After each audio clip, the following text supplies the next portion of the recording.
Rachel. I'm Avita. Jack. Lucia. JP. Paloma. Maddie V. Let us tell you a little bit about Sean. That's me. Dad tells us to Respect others. Work hard. Tell the truth. Care for people. No log rolling in the bathtub. Those are Wisconsin values. Gotta start them when they're young. Dad takes those values to Washington. Our kids get it, so why can't Congress get it too? I'm Sean Duffy, and I approve this message.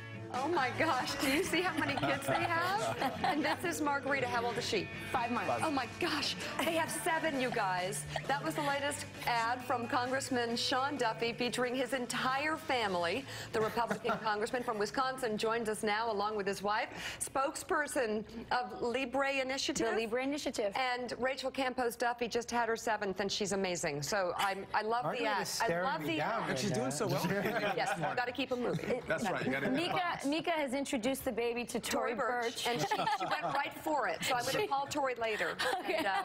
And, anyhow, okay, guys, let's go for it. First of all, it's a positive ad. I'm surprised. Where's the seedy, grainy video attacking somebody? Well, yeah, first of all, I think you have to tell people who you are and why you're running. And this was a positive ad that talks to people about who our family is and why we're involved in politics.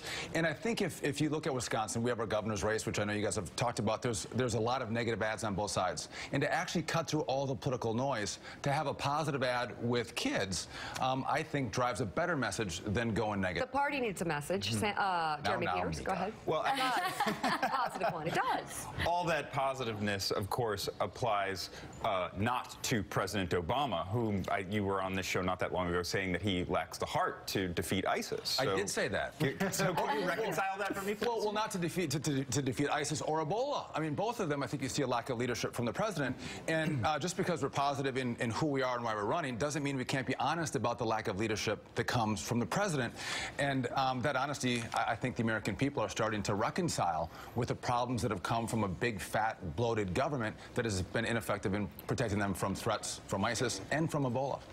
Sam Stein, I go guess ahead. the only question I have is, did you not think 6 was enough? Yeah, really. What was the deal here? We're good Catholics. He's an Irish Catholic. I'm a Hispanic Catholic. There's no hope. We have one every 2 years, and we had a 4-year break, which was when we ran for Congress. Right. It's enough. She's so cute. It is enough. And you didn't think that putting Margarita in a dark negative ad would work? Just having her on the screen being We tried that, but you can't trust my she just kept on smiling. You know? You couldn't get her to go negative. Let me ask you an honest policy question, which is a minimum wage. It's been one of these reoccurring issues. Yes. Obviously, Democrats think it's a winning issue.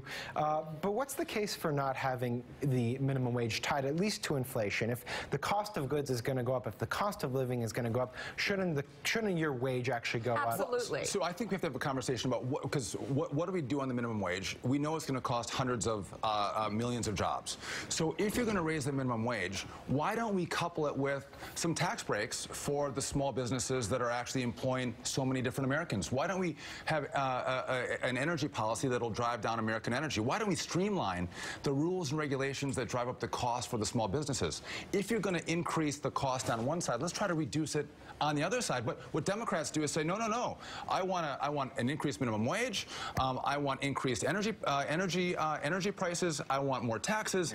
I want more rules and regulation. And you're going to kill small businesses. So are you saying you could get behind a package deal of an increase in minimum wage with some tax cuts for small businesses? I will consider that kind of a package. But what we want to do is get people into the on-ramp of the workforce and up into the middle class. And I think what we have to do is expand those middle-income jobs so people can get out of that minimum wage job. Gotta raise the minimum wage, though. But we have to do it the right way, Mika. You have to have policies that set us up for success so people can actually... I'm holding your baby. I know. I gotta be gentle.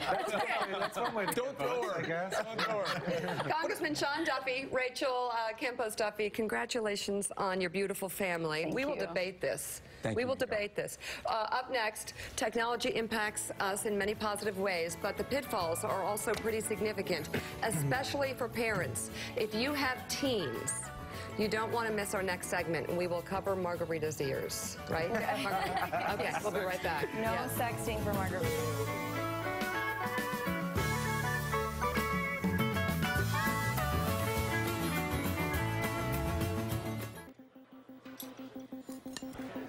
Want to change the world? create things that help people. Design safer cars. Faster computers. Smarter grids.